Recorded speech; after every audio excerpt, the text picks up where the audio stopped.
the Lycra Conspiracy. I'm your host, Nathan Craig, and together with my great friend and co-host, Andrew Hudson, we're going somewhere uncomfortable, into the hurt, into the grind, into the part of the ride or the run, or the workout, or the life that most people try to avoid. We call it the pain cave.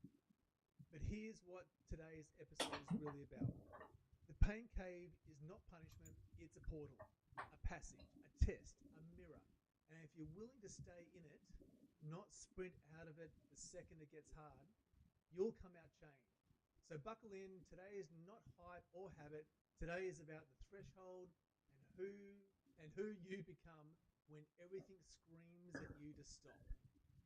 Andrew, how's it going? I just want to say I'm loving that mustache.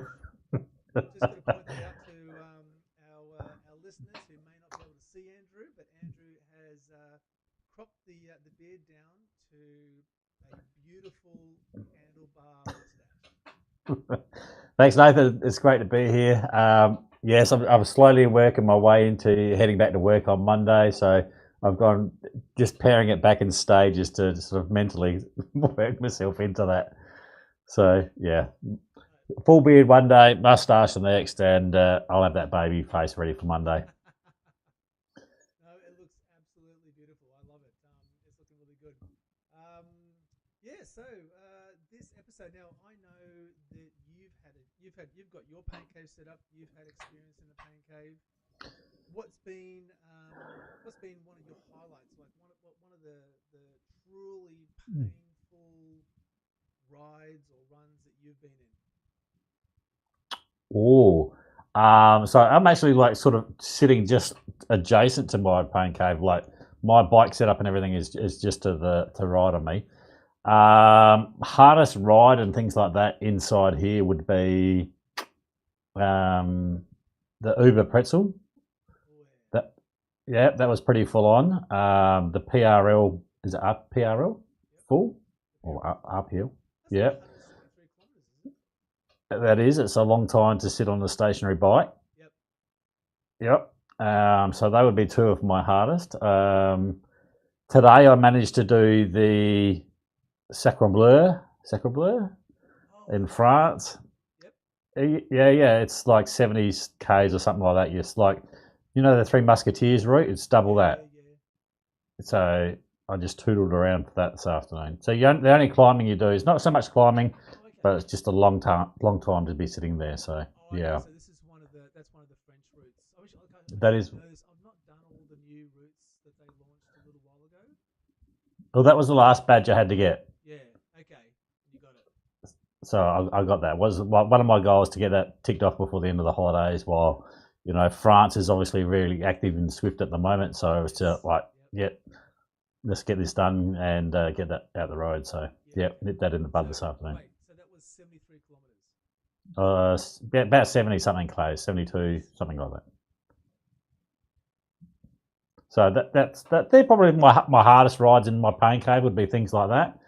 I don't have a treadmill or things like that in here, so I don't do anything in that sort of a space. So it's literally just either a long time in the saddle or doing some of the bigger climbs on the climb portal would be hard as well. Now that's the thing, isn't it? With anything like this, I think anything, and I know that I've experienced it too. In actual fact, I did it on Thursday of last week, or Thursday this week. So I joined the CHOP. So the CHOP is a Zwift race. So for those that have been listening, we do refer to Zwift a lot. We do both cycle and in the virtual Zwift world quite a bit. We do outside and outdoor stuff as well, but we often refer to this. And in this case, the CHOP is an Aussie-based race. It's a handicap race. And what that means is that each category starts out with a time. So the D's start out first, and then the C's follow them about 3 minutes later or 5 minutes later, and then the B's 3 minutes later, and then the A's are like 2 or 3 minutes later after that. And the idea is that each of the groups have to try and stay away from the chasing group, but also the chasing group's got to try and catch the group in front. So I'm a C grade rider. And Andrew, you're no stranger to the chop, and I've done the chop. I dropped myself into B grade specifically for this episode. Well, not specifically. I've got a goal in mind this year that I want to try and podium in a B grade race. It's slow going, and Yeah. anyway, so this is in the Loch Loop in Scotland. It's a route in Scotland, and it's punchy. It's not one of my favourite sort of routes. It's just up and down. There's no flat spots. And I said to myself that I needed to try and stay with the bee for as long as I could, and I knew it was going to be painful.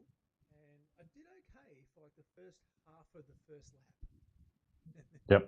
and then there was like one of the draggy climbs up, and they just pulled away from me, and I just couldn't find the power I needed to keep up with them. And so that ended up, yeah. So the first 8 kilometers was just pure pain. But of course, then it just threw me into a position where I was stuck. So I can't. There's no one else around me.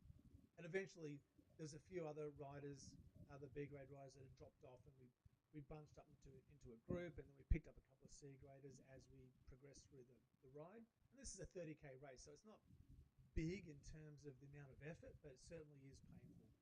And it was it was almost like a TT, like a time trial event right up until the end. Yep. And yeah, it's just pain, just absolute pain. But that was the thing. That was, I knew I had to put myself in the B grade. If I'm going to win in B or be competitive in B, I can't keep not doing B grade races.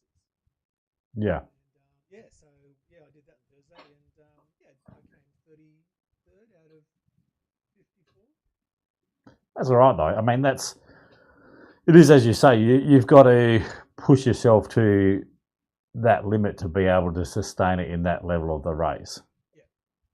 Yeah. And if you want to get better at B grade, then you, as you've been doing, you've got to work harder at that level to be able to maintain that, get your body used to being able to maintain that wattage or endurance for the time that it is. So that's part of it, I guess, of what you're talking about in terms of your pain is like,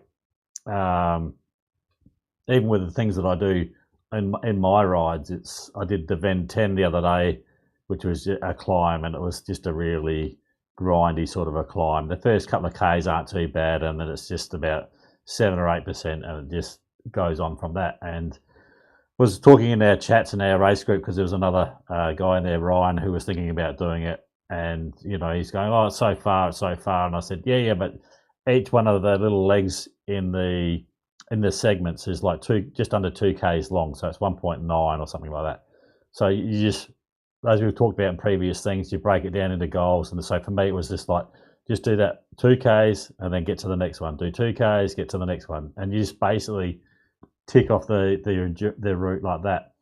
And so I think that's one of the ways of dealing with a hard ride, or is that. But that sustained effort that you're talking about in terms of B grade, that sort of brings back the time trials that we used to do in C grade. And when you are certainly part of, there's a big difference, I think, when you're doing something just by yourself like that ride up Ven 10, and as opposed to working as part of a team where you really put yourself all out there in terms of effort to make sure that you are not letting any one of those team members down to the best of your ability, and you'll go till you blow, basically. So that's really sort of the extreme, I guess, of putting yourself out there in that pain cave is doing like TTs or going up grades like you're talking about, and really pushing yourself to do that to improve. And it's the only way that you find out what you're capable of, isn't it? Oh yeah. Yeah, like you think, okay, I'm at a certain level, and until you, oh, I know I do this, until I put myself, and I'm really surprised when it happens, when I put myself in that position where I go, okay, I'm going to try and do this. And so I know it's going to be 20 minutes, or it's going to be half an hour, or it's going to be whatever the case is. And you put yourself in that position, and you try and hold it for as long as you can. And then, Yep. I'm often surprised at how Yes. It's like until you force yourself to be in that position, I'm often surprised, and this is where like when I do a workout, and I love I love this. I love creating workouts. Now, there's two Nathans involved here. There's a Nathan that thinks, "Hey, this workout's gonna be lots of fun," and then there's the Nathan who goes, "Oh, this is not fun at all. What the hell? What was I doing? Why did I even think this was going to be fun for?" And so Nathan, who's at work or sitting there on the couch, goes, "Oh, let's create this workout. This workout's going to be great." And then it's like all mostly red and orange and a bit of green here and there, and Nathan's actually doing it. But then when you actually get through it, like I created a workout that simulated a team time trial in Zwift, so the ZRL Yep. series that we've done.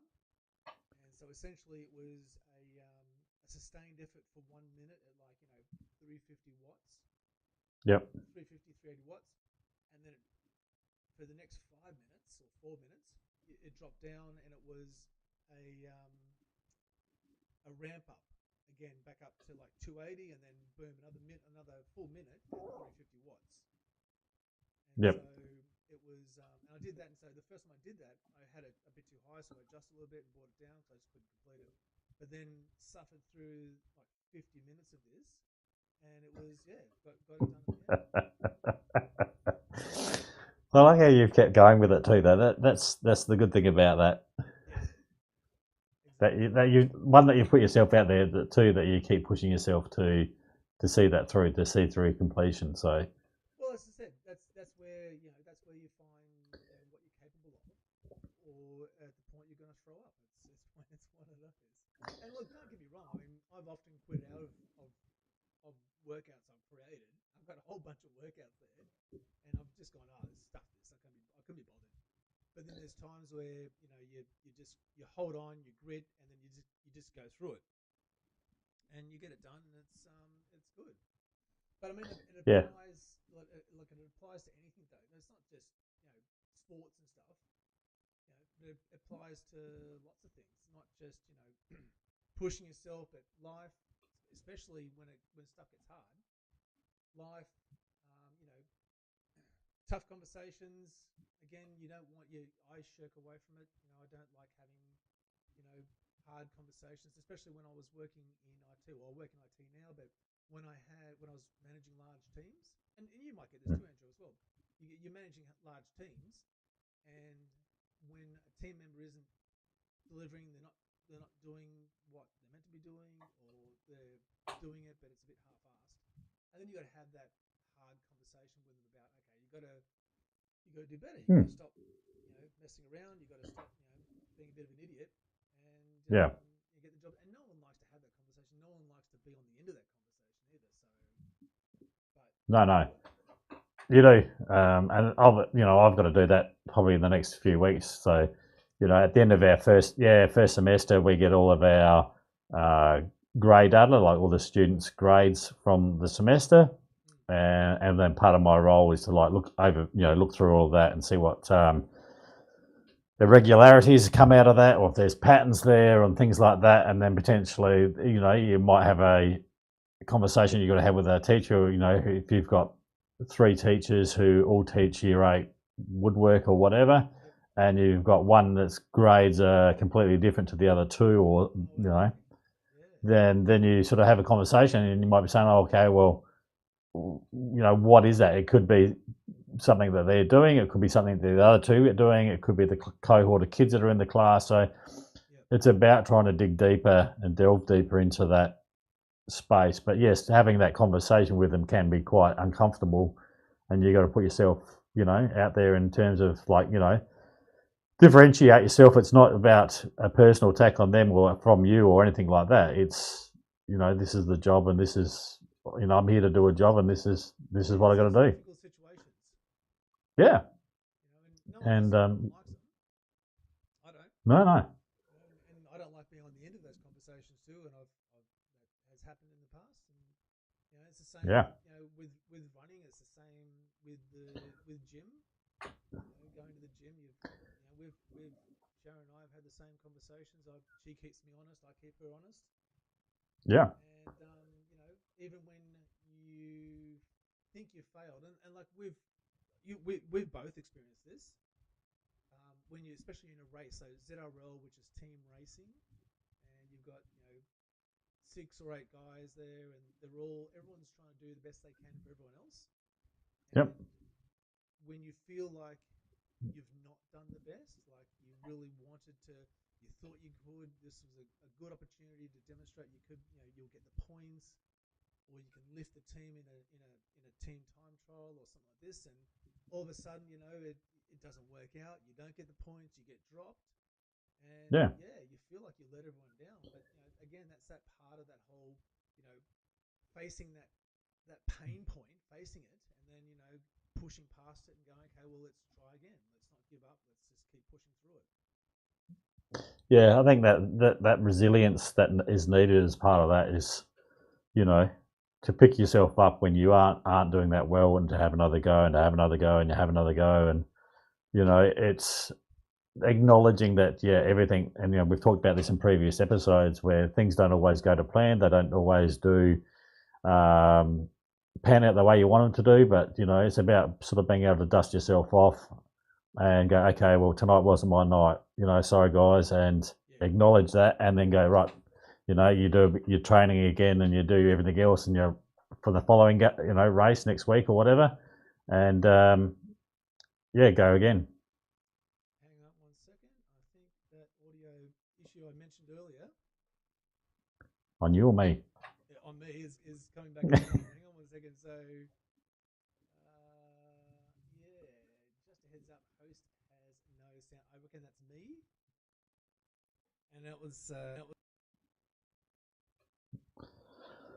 So Nathan had a bit of a technical issue at the start of when we were just getting pre-ordered. So we've got a bit of a dodgy cable in the works here somewhere, and so we're just trying to sort out what that is for those people that are watching. We've just been talking tonight about our pain caves and what we're doing, and I guess trying to overcome working hard within your pain cave and overcoming or pushing yourself to the limits, and working through that pain and trying to, I guess, extend yourself and to take advantage of that. So, for those people that are listening, it's about sort of, not every workout has to be extreme and to make you feel like you're going to vomit or sort of things, but you sort of have to have a structured workout where you have a mix of that, where you have easier rides or things like that, but then also have the ability to be able to push yourself and try to push yourself a little bit further than you have been previously, and then rest up from that and then go again, and it's just a constant back and forth process to work that out. Nathan's still messing around, I think. No, still can't hear him. Probably a good thing in a way. Is that any better? No, still can't hear you, mate. Hang on 1 second. Go back to your headset. You could try that.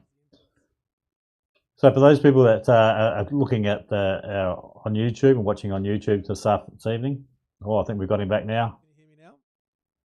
Yeah, I can hear you now. All right, so bump up the old gain a little bit. There we go. That's probably a bit better. All right, there we go. I'm back. Now, Guess who's back? all we'll do is Kick again. hold the microphone here beside me. I've got the old. Maybe that will work. All right, so hopefully that's coming through a bit better. Yeah, I can hear you. The gain up here, and just pop that up a little bit. There we go. That's probably going to come through. Still nothing on YouTube for some reason. Still nothing on YouTube for some reason.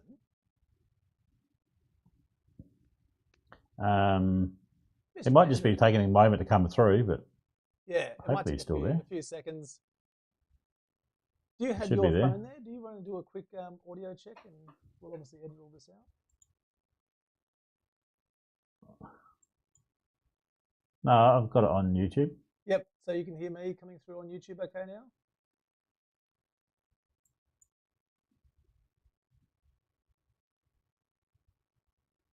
Yep. Yeah, he's nodding. Yeah, when I play the live stream, I can hear you on that, so it should be there. Okay, cool. I think Enjoy will let us know in a minute.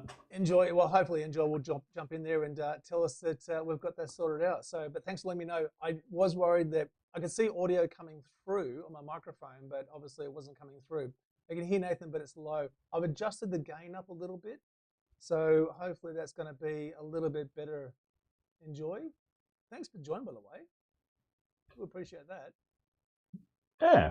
I will bump up the gain just a little bit more.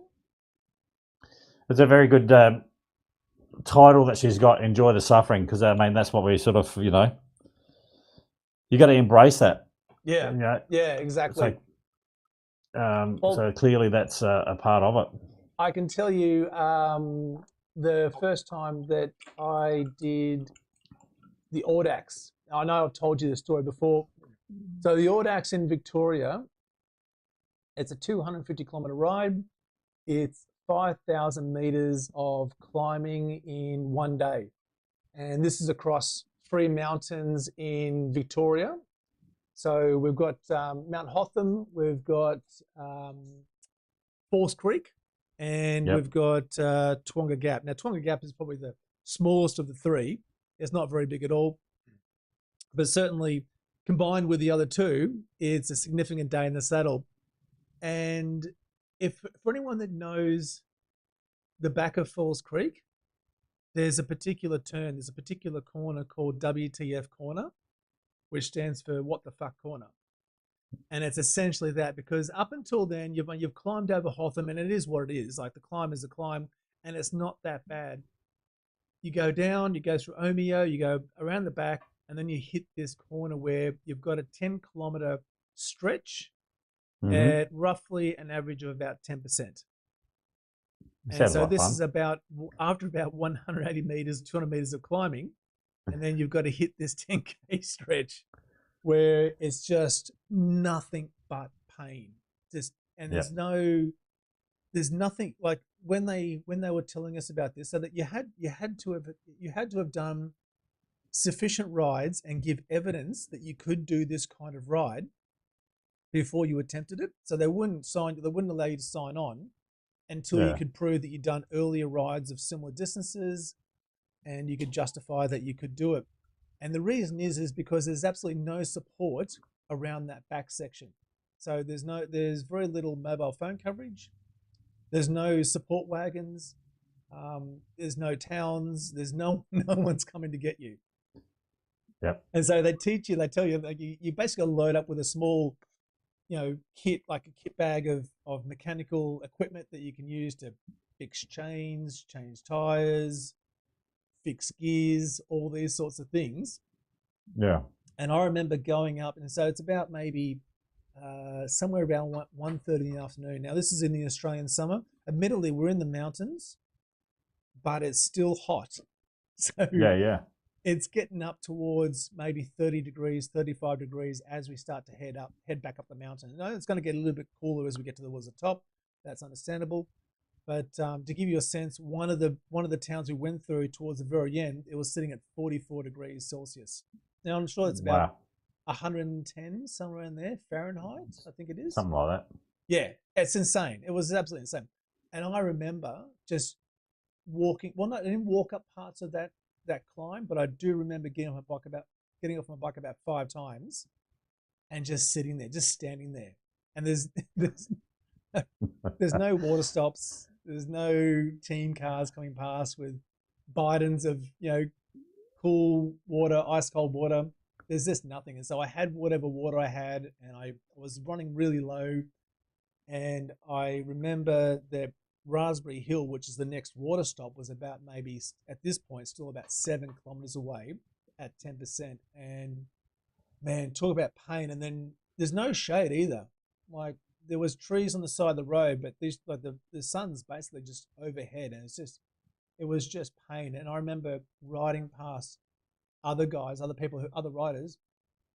and there was this guy just sitting on the side of the road with that 1,000 meters just The look of looking into the despair. distance. Yeah, they just no, it was just misery and pain.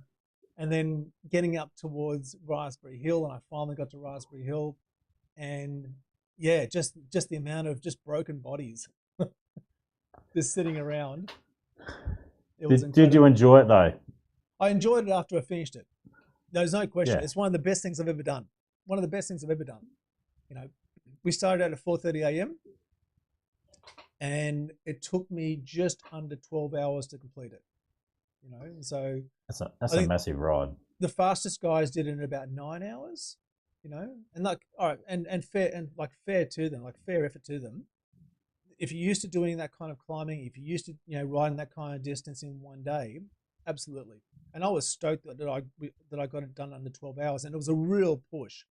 The last 10 kilometers back into town, back into the finish, was a real effort. And I remember I jumped on with a group of other guys, and it was about 4 or 5 of us, and we sort of end up taking turns as we came in, and was really pushed myself up towards 40 k's an hour just to make sure we got back in under 12 hours. But that pain cave effort, that emotional component to it at the back of that climb was just insane. And it's something that I've never repeated it. I've never done it again, and I have thought about doing it again, but haven't gotten around to it because it takes a bit of effort to get back there. There's lots of training, but that's right. It was certainly something that I look back on regularly. Not every month, but certainly once every year or so I'll go back. I'll look at the ride. I'll look at the photos and congratulate myself on pushing through it, because it really was one of those situations where you kind of lose yourself and you find yourself at the same time. Yeah. And you know that no one else is coming to help you. Like, you either get up this climb or you stay there. And it was very much like that. It was pretty emotional, actually. But the reward view at the end of that, as you just sort of mentioned, that that you're extremely proud of yourself and the effort that you put in there, and you obviously think about that all the time. And certainly going up that hill, you wouldn't have had that in terms of motivation. May not have been then to what I mean just to get to the top of that climb, But the elation that you would have had coming into the town at the end, that last few k's and stuff like that, would have been incredible to say, for you emotionally to see the finish line, to get to that point where it's all behind you, that you've done that, you've endured, and and that's what keeps you coming back, is the fact that you were able to do that, and then that is your reward or your motivation to get up and have a go at that again. Yeah, absolutely. And it's exactly that too. It's that whole sense of that if you can get past this, then you can kind of do anything. And I think that's even if it's a short training session, if you can get through it, then you can do the next thing. You'll be a better person for it. You'll have a confidence that you didn't have before. And I think that's something that we all recognize, but we never sort of vocalize. That sense of that real accomplishment. It's not just enough sometimes to get on the bike and tootle around or go out and do a run. You never really push yourself. You sort of do it within your own comfort boundaries, but then you put yourself into that space where it just hurts. And that also was one thing I remember hearing, because obviously the Tour de France is on, and I was listening to all the interviews and the different commentary about the riders and these kinds of things and how they do what they do. And I think one thing that someone said, I don't recall who said it, but it really stuck in with me, was the difference between these pro riders and us, I guess, is they embrace that pain. They allow the pain to just sort of wash over them. Yeah. They don't resist it. They just go, yep, the pain's coming, and here it is now, and this is going to be with me for the next however long. And I've tried to sort of, I guess, figure that in my head when I've been doing this as well. And it hasn't always worked, but it's something that I keep back in my head now. I go, okay, here comes the pain. It's going to be with me. I allow it to be there. And I know at some point soon, it will go away, and it will go away very quickly too. Yeah, I mean it is. Well, I think that a lot of that is that mental attitude that you've got to embrace to be able to do that. So we've talked a little bit about mental toughness, I guess, in terms of that, like knowing that that's going to that training or workout is going to hurt, but then embracing that and going, okay, this is going to be tough, it's going to be bad or whatever, and then pushing through that, and whether that's like hitting the wall on a run or trying to get up that hill when you come around the corner and you just see that in front of you, you've just got to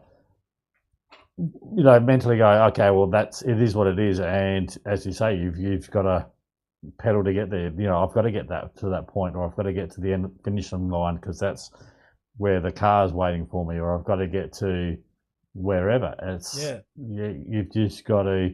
And so part of that, I think the mental toughness that some of those guys on the tour must have, when they're going up those climbs, must just be incredible. Just insane. I was watching, quick sidetrack. I was watching the TTT of stage 13. It was just on yesterday, and it was a hill stage. So they were climbing for the entire time. It was only 10 kilometers, and the first guys did it in just under 30 minutes. And then Tadej and Jonas and these guys came through and did it like in 24, 25 minutes.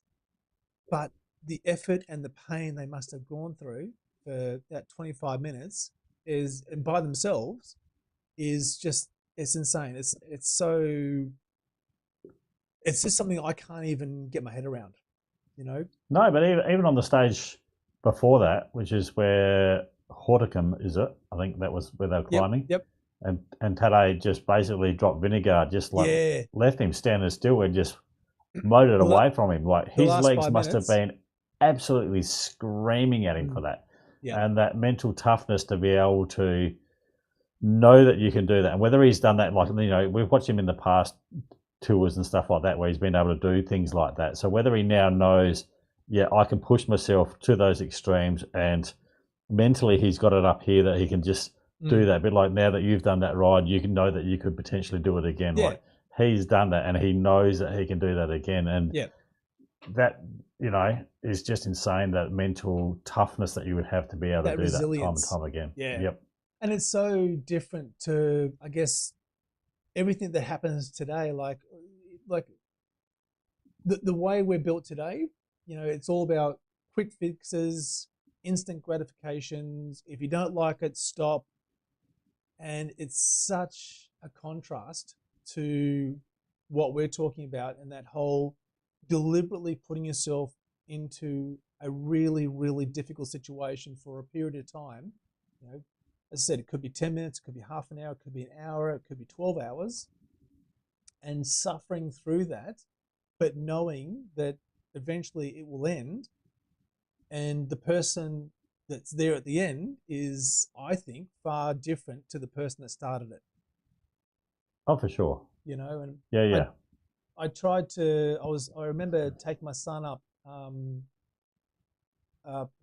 cycling. He was like 9 years old, and we got like 3/4 of the way up Toowoomba Gap, which is only, when I say only, it's about 13 kilometers of a climb. It's about maybe 700 meters, something like this.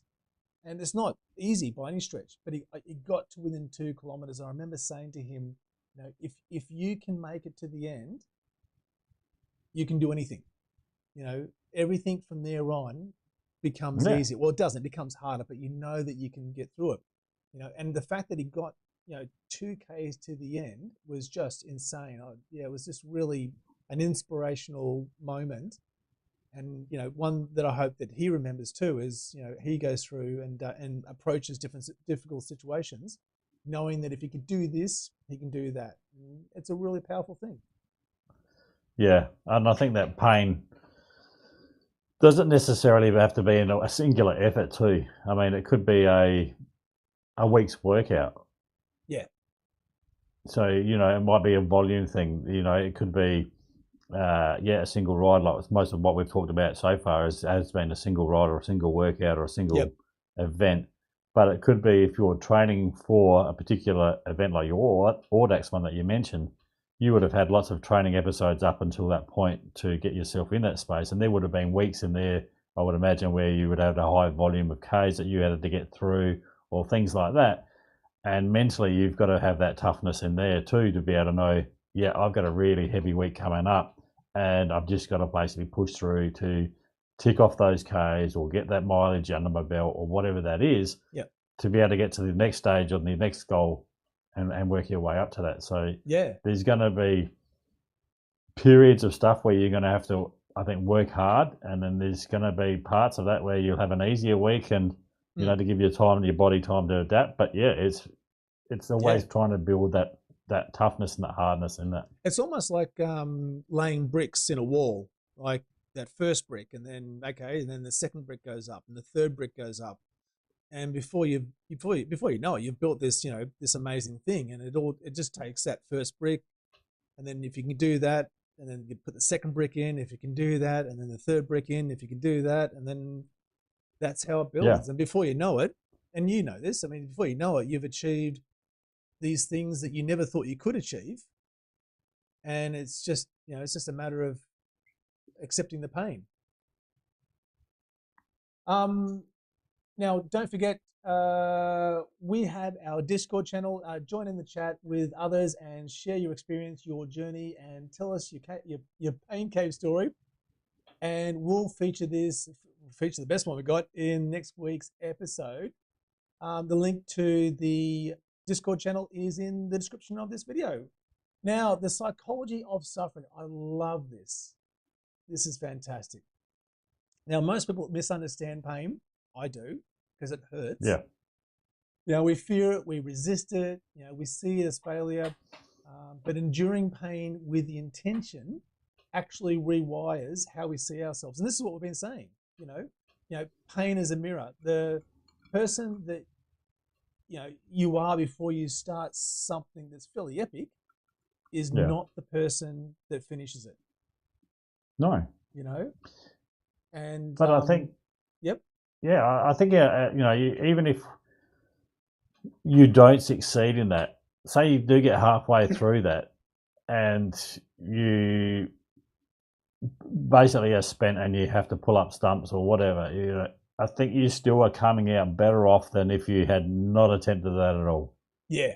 And I think we've got to acknowledge that too. So yes, by all means, if you get through the whole workout, the whole event or whatever it is, you are much better for that. But the fact that you've attempted that and you may get a quarter of the way through the workout, half of the way through the workout, you are still better off for having attempted that and gotten through that part of it as well. Absolutely. So I think, you know, it's about mentally just taking that step, taking the plunge and having a go. I think it, you know, is a key part of that. Yeah, no, you're absolutely spot on there, Andrew. I can't tell you how many times where, even at work, you know, someone said the same thing to me. You learn more from failure than you ever do from succeeding, from an easy win, you know? Even if you do attempt it, and I think the biggest thing is just attempting it as well, because you know in your mind that it's not going to be easy. You know in your mind that it's going to be hard. You know that it's going to hurt.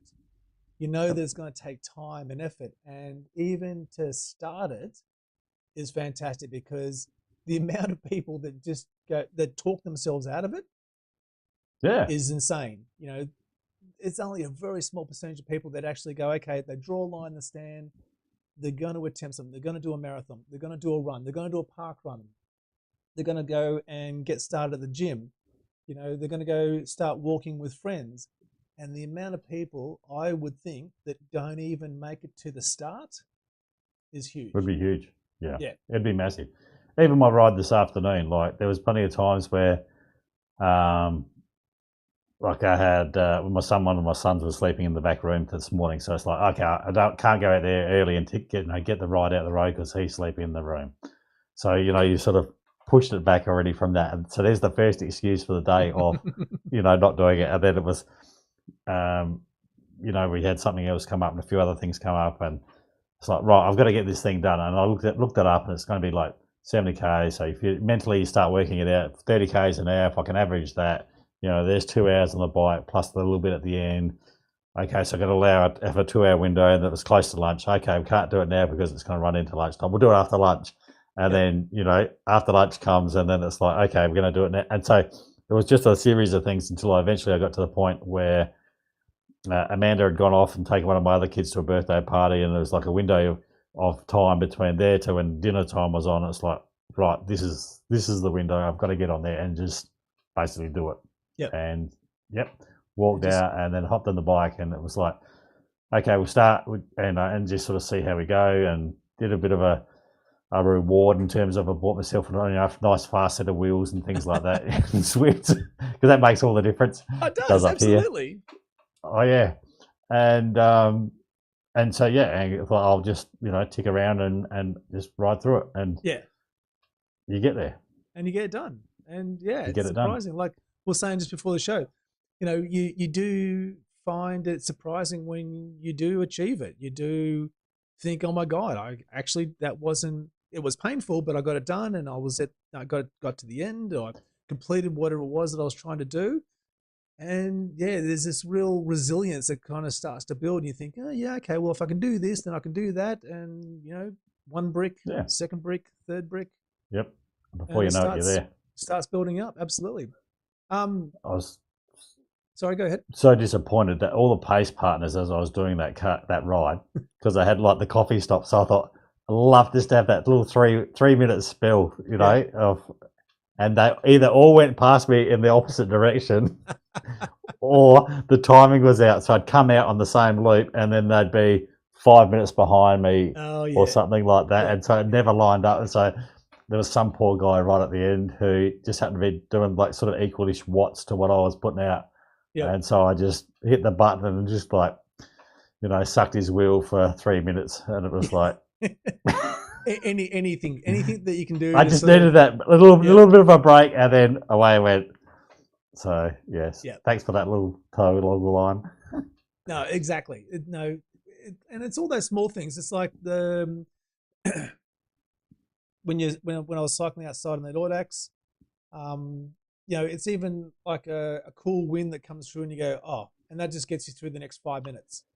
Yeah, and then you're back to suffering again, but it's 5 minutes is gone, and then it's you end up cycling with someone else and you have a bit of a chat, or you're talking or whatever, or even if you're just suffering in silence together, you just know that someone else is going through the same pain that you are or I am, and it kind of just makes it a little bit easier to get past. It's all those little those little stepping stones that get you across the river. Yeah, I think you can't dwell on the numbers too much in that. No. So like, if you become too time orientated about how long it's going to take to complete that, that starts to interfere with your mindset. So you've got to sort of not look at that, not look at the Ks, not look at how much further you got to go or whatever it is, but you almost narrow that vision down onto something that's really small and just tune out from the other stuff, and then just work to that little thing in that little window, whether it's just holding that steady cadence up that climb, and you just get into the rhythm and you just mentally stay in that spot, and just churn it out, or the same with it's a running cadence or whatever that is, but you just shut out all those other things, the distractions, the little voices about how much you've got left to go. No, you just focus and focus on the little short-term parts of it.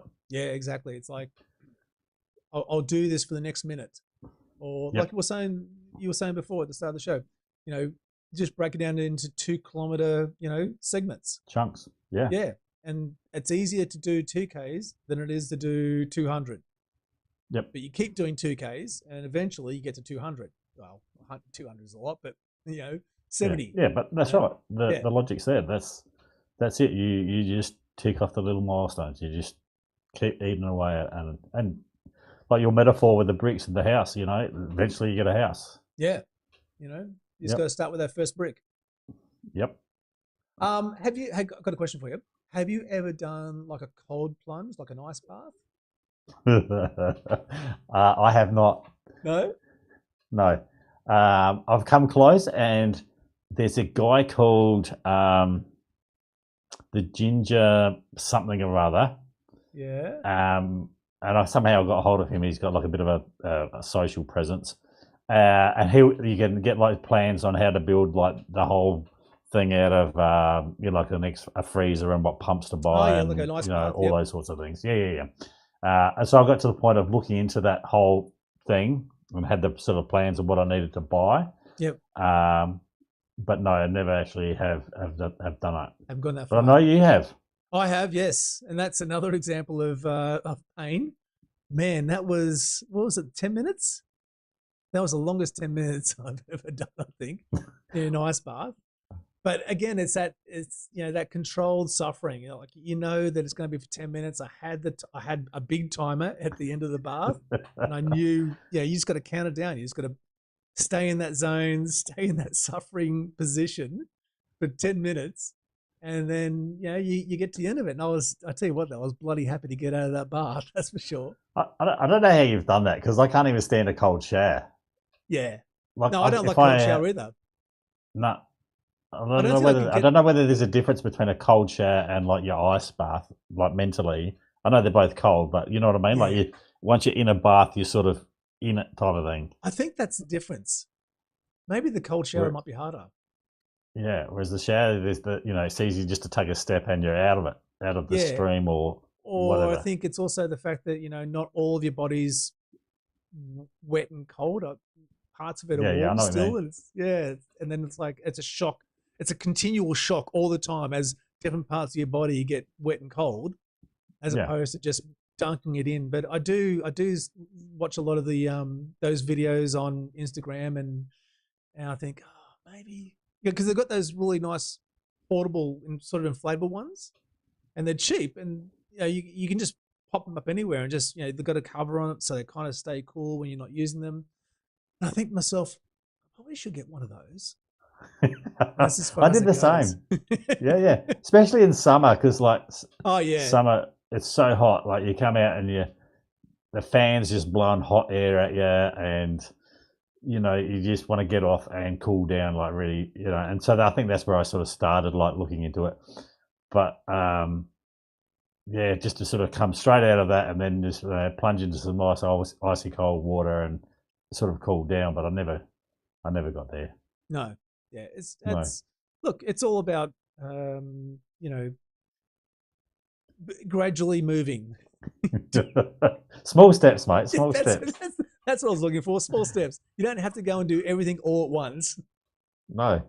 But I think I might readjust that position as we come back into summer, and looking for a cool way to get to cool off after a bike ride or a run. Kind of a nice bath sounds all right. Well, it might be beneficial for us. We are getting not as young as we once were. And no, we're no spring chickens, are we? No spring chickens. I had my physio appointment today. A bit of a side note. Yeah. So I actually missed one the other day, so I had to make up. But he was all happy with everything. He said, yes, you can start running, and maybe not just go out and run 5Ks, but your calf muscles coming back, is it? He said just do a walk run and build yourself up there slowly rather than just going out and running 5Ks. And I said it wasn't actually my intention to run the 5Ks to start off with. I thought I would actually just fatigue really quickly and just go, oh mate, I need to walk, that never came. So so we had a bit of a laugh about that, but yes, he sort of given me the green light to go ahead with that. And that's awesome. I've got my little training app on the phone ready to roll for that. And which training app is that? It is unfortunately a paid one. Yep. You got to pay for it, but it is called 5K Runner. 5K Runner. Yeah. Is there a free version of that? Can't say. Probably there is. So I don't know. 5K Runner. That's it. 5K Runner, and so that's the structure of the first thing. Yep. You do a 5-minute walk up, and then you do. Okay, so it says 15-minute, 1 minute run plus a 1.5 minute walk 6 times. Yep. Okay. Yep. And then cool, and so it just gradually builds up the either the run and the walk times and things like that. So. Yep. he was quite happy with that. I showed him that and says, is that okay? You know, oh yeah, that looks good. So he was pretty happy with that. So awesome. Yes, that sort of thing. So that's sorted. And then the other thing that's on the radar, which you and I have talked about, which I'm trying to work out logistically if I can make this happen or not. Okay. Is the Amy's ride. Yep. Over in Lawn, Portsea, which is like down towards the bottom of Victoria, along the Great Ocean Road, which is 121 kilometers, with just under 2,000 meters of climbing. Yes. Now I've actually got in my possession. Because I was looking to do this ride. I've been looking to do it a number of times, and it's never panned out. Never eventuated. Never eventuated. But there was a guy called Dave Heatley who runs a cycling training coaching program, a coaching organisation, company, whatever it is. And I signed up with him a while back for different programs and different things. And whilst I was doing one program, that one there I actually signed up for.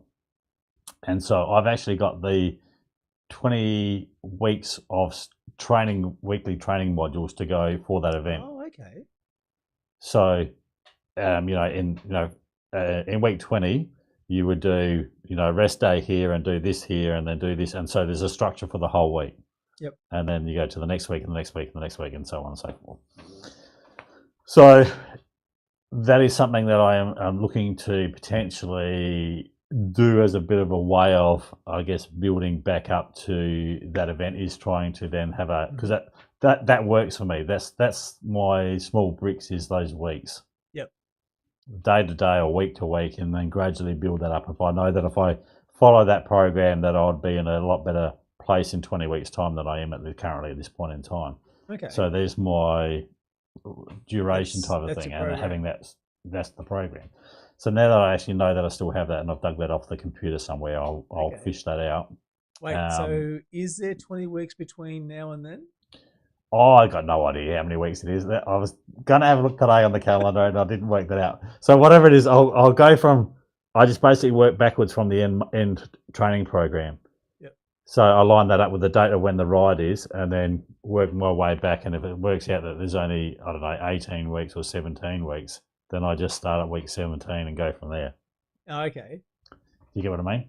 I think so. Do you think? Because my end point's always this. End point's already fixed. Yeah, it's always the same. Yeah.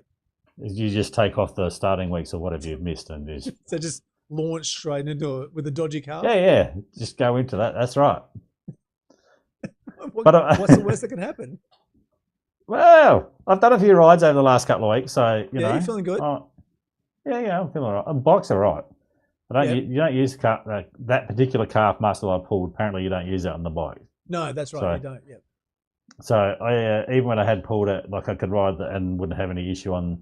And I'm looking that way because I'm actually looking at the bike. But I could ride the bike and wouldn't have any issue with that particular muscle. So it's only a running thing. So yeah. Okay. All right. So where are we then on the scale of 1 to 10? 1, you're not doing it. 10, you're absolutely committed to the ride. I'm going to put you on the spot here. No, well, I just got to see when I get the time off work because it's for me. It'll be the week after school goes back in term 4. Yeah, that's the problem. It just falls out of school holidays. So I got to see whether I get the time off, and I'll probably try and get the Monday, Tuesday being a rest day, and Monday to drive back or something like that. That's right, because you got to. It's a day drive between where you live and where this is. Yep. And so if that works out, I tentatively asked Amanda and said, "Oh, Nathan, we're talking about this ride, and blah blah blah. What do you think?" She goes, "When is it?" And I said, "Oh, 19th of October." And she looked it up on the calendar. She goes, "Oh, I've got some work thing, but that finishes on the 14th." So she's done her thing, and then it's. Oh yeah, that should be okay. And I think, okay, I don't know whether you've really thought through what I'm asking you, but so far it's green lighted there. Yep. So yeah, if I can get the green light from work, and I've sort of got that from Amanda, then it's just basically trying to lock in the financial part of it. Yep. And and see how we go from there. So right. Well, if that goes ahead, yes, I'm probably about 80% there. Okay. All right. Let's keep on it. I'll have to round up the other suspects and get them on board, but they've all given me tentative confirmation. So this is going to be good. I haven't done this since, I think I looked it up. I haven't done this since 2018. That's I've the never last time done I did this. So yeah. We used to have Amy's ride here in SA, and then it all fell over. Yeah. Okay. From what I heard, I think there was a disagreement between the foundation and Bike SA here in South Australia. Right. Okay. Yep. I remember there was definitely some grief with this particular ride and the local residents too. So, but it's still continuing, and yeah, we'll get to check it out. So it's definitely it's a great ride. It's a beautiful ride in terms of the scenery, but is not without its difficult spots. So yeah, and of course it's in the end of October. So in Australia, the end of October typically is the rainy part of the year for us, and that can be somewhat problematic. I remember the last time I went up to the highest point of the ride, and there was ice on the side of the road. So not from snow, I think, but just from really cold, frosty mornings. So what is that wet stuff you speak of? Yeah. Sorry? I said, what is this wet stuff that you speak of? Like ice? We don't get ice and snow here. Yeah, no, it's a rarity here too. But yeah, if you look around, you can find it. So yeah, I mean, yep. Yeah, it's pretty exciting. Like I'm actually sort of, there's something I had talked about for a long time. So yeah, I'm hoping I can get it together and get it off the ground. It'll be good. Oh, it'd be fantastic. It'd be really good to get together and do a ride and suffer through it. And that'll be its own little pain cave session. Yeah, it'd be good to do like I'll give a bit of a journal type of thing. Yeah, okay. So like we, just a bit of a recap on the week on the show or something like that, and just sort of say, this is my starting point where I'm at the moment, and then after each week, and then sort of can say, how the week was and feeling and whatever else, and what the hardships were, and trials and all those sorts of things, and how I got over them. You got to promise me one thing though. Yeah. You got to keep that mustache until the ride. No. Oh mate, I won't be allowed to do that. Even I might have to prune them off a little bit. Just bring them up. No. If anything, you got to make them longer. Right down. Do you know how many times I've actually thought about growing like that so I could like? I've done that. And then for a little while I was trying to do Tony Stark's. And it was trimming around the edge. It was just too difficult. I couldn't do all the little trims and stuff. But I've messed around with that. I would love to have the little spiky at the side twisted up. I've got some beard wax that helps. Oh yeah. Yep. Get some of that. No, I'm normally just a lazy person, so my facial hair is just purely from the lack of motivation to shave. Hey, wait. So has anyone? You're not on holidays at the moment, are you? Yeah, last weekend. We go back Monday. Okay, so are you going to keep it for Monday? I have toyed around with that. Rolling into work with it on Monday and then just shaving it on Monday. Monday night. And just like be really angry too at the same time, and just really throw the fear of God into everyone. Yeah. Yeah. I look like a Western cowboy or something like that. Yeah. I love it. You should definitely do that. That would be fantastic. I might not. All right, let's wrap this up. So now we were saying before, which was the pain cave isn't to be endured; it can be trained, which is it can. That's how you get better. You can prepare for it, enter it willingly. I don't know about willingly. You force yourself into it, but you walk out stronger than when you went. And that's what we're saying. Like the person that starts the ride isn't the person that finishes the ride. And you get that real discovery moment where you realize that you can do things that you didn't think you could do. Yeah. That's and that's a fantastic thing. And then no one really tells you that either. Like when you discover it and you experience it, it's like this oh my God moment. It's a real what would you say? It's a real, discovery. Epiphany. Yeah, epiphany. There we go. That's a great word. You should be a teacher. Maybe I might take that up. All right. Let's finish this up. So, as I said, we're talking about the pain cave, about how you can, experience it, get into it, Embrace it. Embrace it. That's exactly right. Embrace it. Now, in this week, our listener worksheet there's a link to it in the description below. You can build your own pain cave session.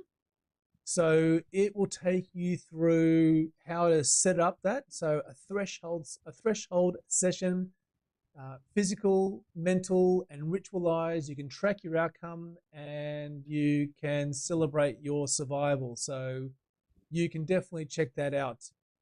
But you don't need to go looking for the pain cave. It will find you. It always does. But if you're training for it, you won't flinch when it does. So as I said, in this week's worksheet, you've got your pre-cave mindset checklist. You've got your post-cave reflection prompts, reframes for discomfort. Now I'm really digging that whole reframing thing because when we've been at the gym, Sharon has just come so far. My wife has come so far, in the gym. That even now she's kind of acknowledging that whole reframing. So no longer are things too hard or too difficult. They're stepping stones, they're challenges. And so even, she's sort of started to use that mentality of turning that negative comment that you say to yourself all the time, no, I can't do it, I'm not good enough, I always screw this up, I always fail. And you turn into, I show up, I try, maybe I didn't get it done the way I wanted to, but I did it better than I did it last time. Yeah. So even she's really, getting into that. And, that's right. I mean, even if you don't get through all your reps or something like that, I mean, as we said earlier, like if she gets through 2/3 of the repetitions, rather than looking at that as a failure because you didn't get through the whole lot, that could have been 1/3 more than she got yesterday. Or she's bumped up. She almost every session now she's bumping one of the reps up, one of the exercises up. So she's up to doing 30 kilo bench press, which is just unreal. It's just fantastic. Squats, deadlift, she's bumped all those up, and all the other exercises that I put her through. They've stopped being this. She stopped with the resistance, and it's now how can I do this better, and when can I push it up again? And it's just really getting some great results out of it. And as I said, it's from that whole idea of you turn those negative thoughts into positive thoughts. Look, Andrew, like you say, you beat everyone who doesn't get off the couch. Yep, exactly right, mate. Every day of the week. Yep. So I'm really interested for those that do listen or watch us on YouTube or do listen to us on your favorite podcast platform. We're on Spotify, Apple Podcasts, Amazon. If you are listening to us there, go and check the link out for these listener worksheets. We have one for each episode, and it will have a series of steps and tasks and planners that you can go through each week and fill them out with the information that you're going through and what you're experiencing.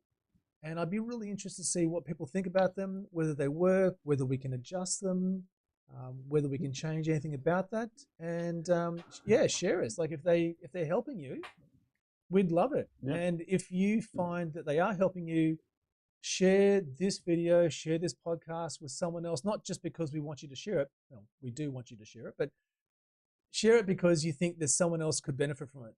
That's probably the bigger thing.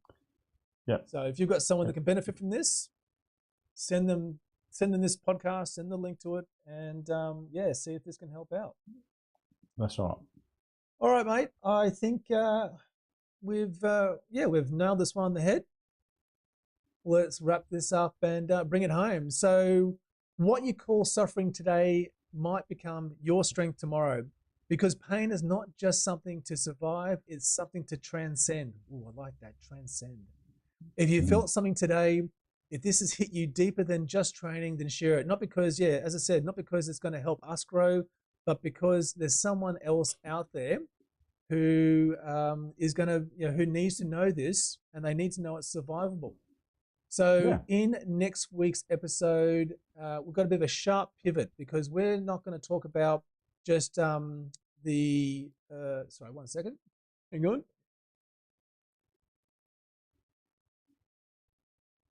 Not going to just talk about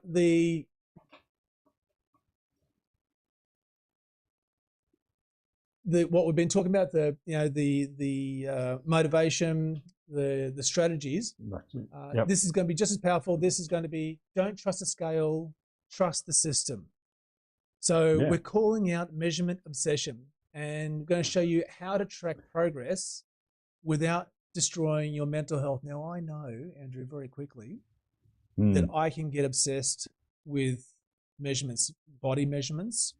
And I often find myself wondering why it is that I'm either not losing weight, or I'm gaining weight, or not in the way I want to. And it becomes, I can become fixated on it. I don't know if that's something you've experienced. Not too much on the weight issue. I'm pretty happy.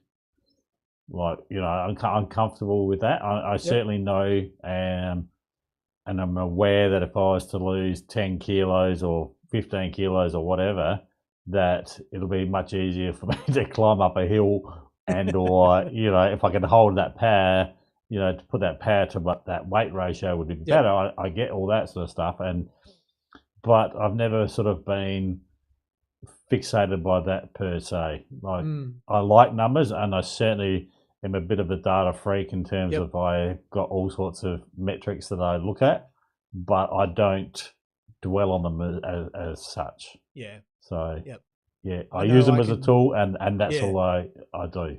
Yep. No, I know I can get a little bit carried away sometimes with it. Now, sometimes it's fine, and if I think I'm where I need to be, it doesn't worry me. But all of a sudden, I put on a bit of weight, or that weight changes, and not in the way I expect. I can sort of, I know that I can get a bit down on myself, and so it's something that next week's episode is hopefully going to help us out with. Oh, sounds good. All right, so if you haven't subscribed to our podcast, The Like of Conspiracy, please do. It does help. We do spend a bit of time putting this together. So wherever you're listening, leave a comment if this mattered. And as always, keep up the writing, keep up the running, keep up the gym work, keep up what you're doing, keep reflecting, and when you hit the wall, lean in. Yep. All right. Thank you very much, Andrew. As always, thank you. And we'll catch you in the next episode. Okay. Bye.